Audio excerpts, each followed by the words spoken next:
to EC Electronics. So this video is a quick revision of power spectral density. So we'll be revising the topic power spectral density in this video, and we'll be seeing all the important equations and the properties, and also we'll be doing some numerical questions from the power spectral density. So these questions are previous year gate questions which I have included.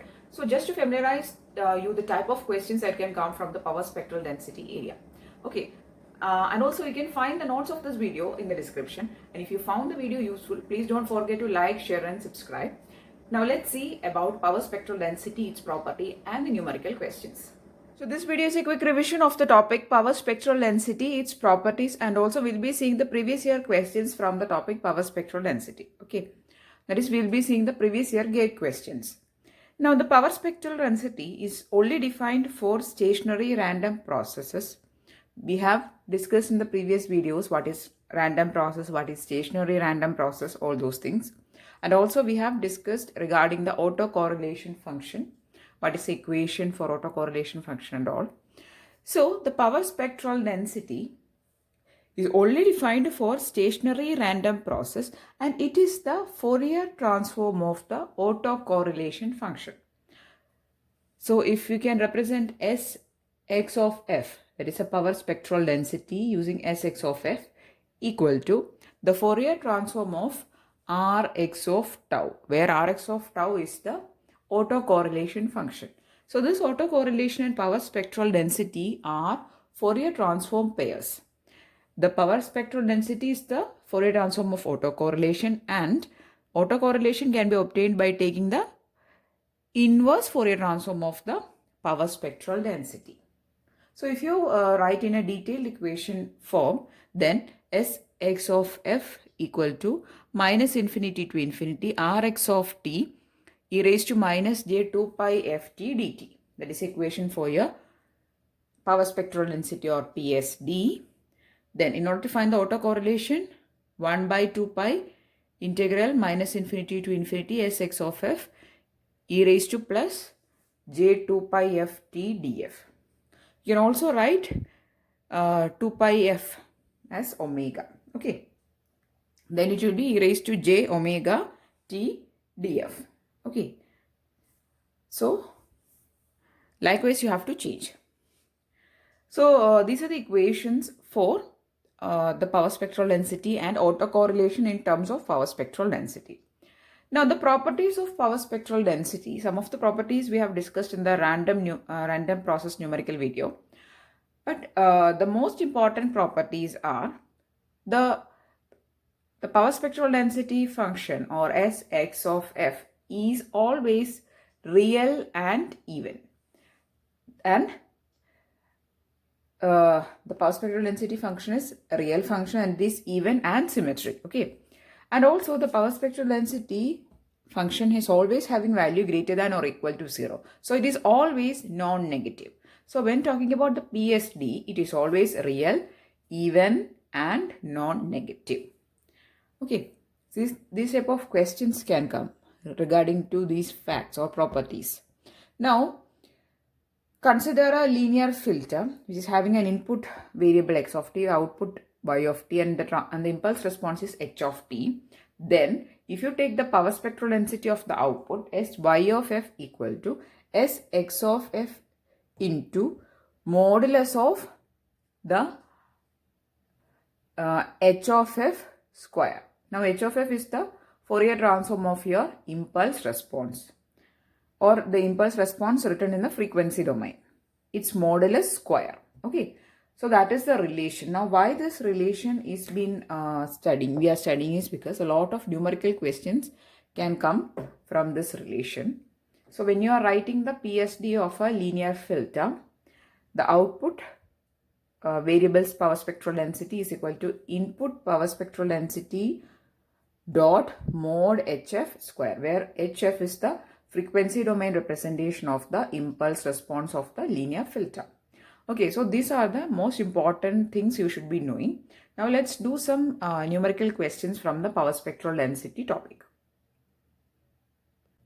The first question is this: x of t is a stationary random process with the autocorrelation function Rx of tau equal to exponential of minus pi tau square. The process is passed through a system below. The PSD of the output y of t is dash. Okay, so this question is a gate question, previous year gate question. So if you are appearing gate exam, please listen to this question carefully. In order to answer these power spectral density questions, you should be studying the equations and also while discussing the properties. In the end, we have discussed that when we are discussing about a system like this, where there is an input variable, there is an output, and also there is an impulse response, you can write the power spectral density relation like this. Output power spectral density equal to input power spectral density mod dot h of f mod square. Okay, so here we need to find the power spectral density of your input and the h of f mod square, and then if you take the product, you will be getting the output power spectral density. Okay, so that is a question.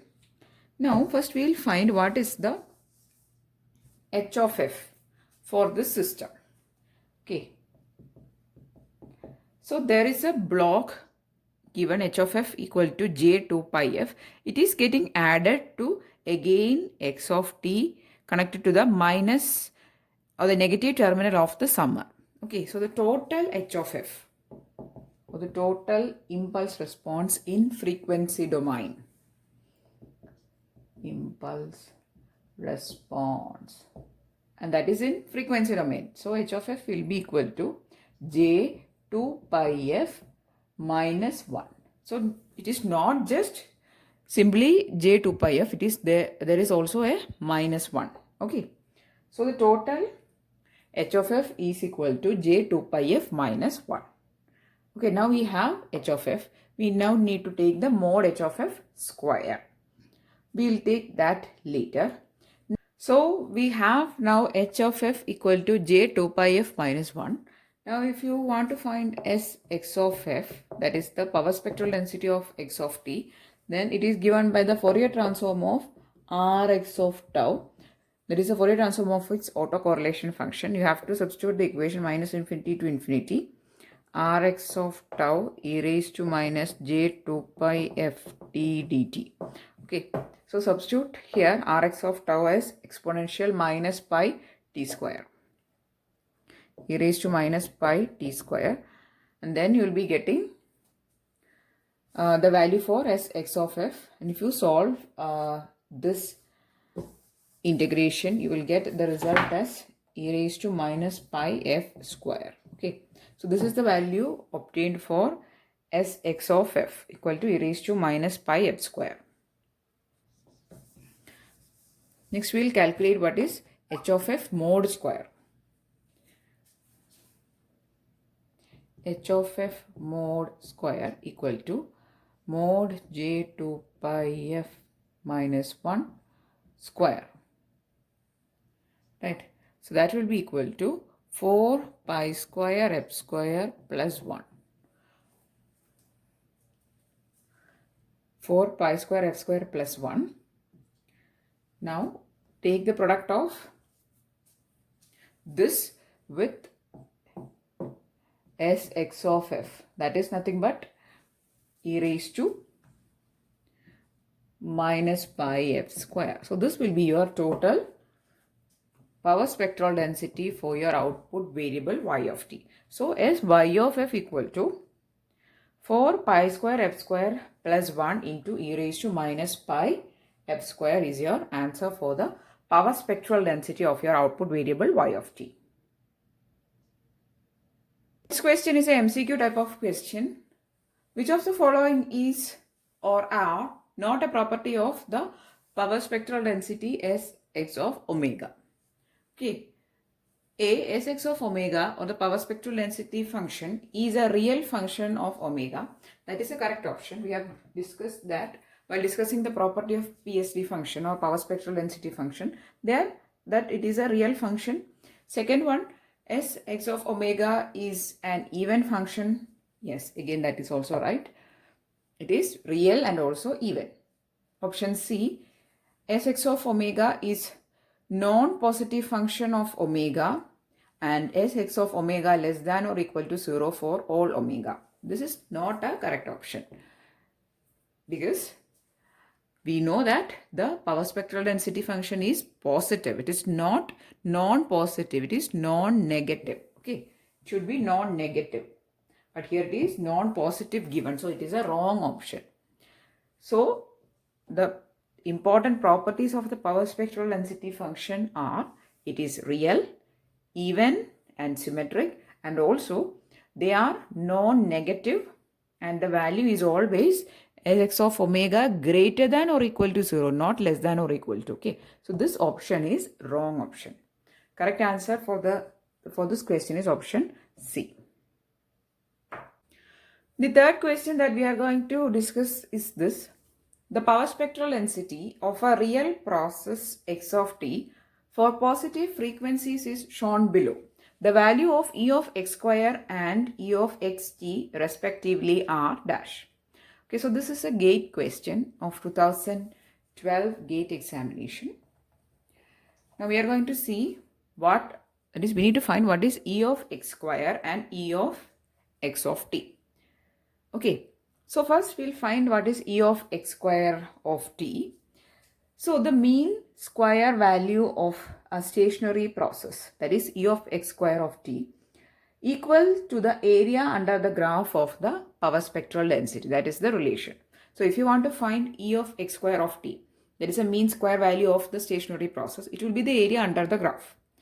Okay, so you can write E of x square t equal to integral minus infinity to infinity s x of f df.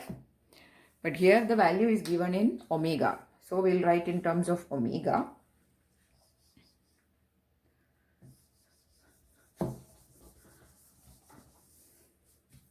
So E of x square t equal to 1 by 2 pi integral minus infinity to infinity s x of omega d omega. So this 1 by 2 pi is not present if the function is normalized, but if it is non-normalized, we'll take 1 by 2 pi. For calculating this type of question, we have to use this equation 1 by 2 pi integral minus infinity to infinity s x of omega d omega. Now we know that this power spectral density function is an even function, right? So you can also change the limits and write this equation or modify this equation like 2 into 1 by 2 pi integral minus infinity to infinity is changed as 0 to infinity since it is even function. So 0 to infinity Sx of omega d omega. Okay, so this is the equation form of E of x square. Now how to do this from the graph? We only have the graph, right? So how to do this question or evaluate this from the graph? So if you you will get 1 by pi outside, 2 and 2 get cancelled, 1 by pi into this much, that is 0 to infinity, integral 0 to infinity Sx of omega d omega. And this you can write as, I'll write it here, I'll write the function above, okay. That is you have to take 1 by pi integral 0 to infinity Sx of omega d omega, right. And this you can write as 1 by pi area under the triangle. So this is a triangle, and the area under the triangle plus integration of delta function. Okay. So if the graph is given, you have to evaluate like this. 1 by pi integral 0 to infinity Sx of omega d omega will be the area under the triangle. This is a triangle. Since it's a triangle, it is a triangle plus integration of the delta function. Now if you see this entire triangle, you can split it like two small triangles with base 1 omega and height 6. So the area of this half triangle, that is this portion, will be half BH. B is 1 omega into h is 6, right? Omega is 10 raised to 4. Sorry, it is not 10 raised to 4, it is 10 raised to 3. 10 raised to 3 rad per second. So half 1 into 10 raised to 3 into 6. This will be the area of this half triangle. Then same will be the area of this half triangle. So twice. Okay. So this will be the area under the graph plus the integration of delta function. Now I am going to write this entire equation like there is a 1 by pi outside, 1 by pi into 2 times area under the graph. Sorry, area in the triangle. So this triangle into twice. So 2 into half base is 1 into 10 raised to 3 into height is 6. Then plus integration of delta function. If you take the integration of this delta function, you will be getting 400. Okay. So this will be your sum to solve. It is 2 into 1 by 2 into 1 into 10 raised to 3 into 6. This 2 and 2 get cancelled. This will be 6,000, right? 6 into 10 raised to 3 is 6,000. So 6,000 plus 400. That will be 6,400 by pi. The value for E of x square t or mean square value for the stationary process is obtained as 6,400 by pi. Now, what is the value for E of x of t? That is the second part of the question, right? Now, since the power spectral density function is not having any DC terms or DC value, the mean will be equal to 0. Okay. So, the values are 6,400 by pi and 0. The value for E of x square of t, that is E of x square t is 6,400 by pi, and E of xt equal to 0 since there is no DC component present in the power spectral density function. Okay, so the answers are, that is the answer coming will be 6400 by pi comma 0. This will be your correct answer. Okay, so these are some type of question which is from the power spectral density area or topic. So these are previous year gate questions. So these type of questions you can expect for competitive examinations and also for your semester examination. These type of numerical questions can come. So you just not have to study the equations. You should have a practical knowledge of how the questions can come from this area. So that's why I've included these questions in this video. And I really hope that you found the video useful. If yes, please do give it a thumbs up and also share it with your friends. And if you want more videos, please do subscribe to the channel. Thanks for watching and keep on watching.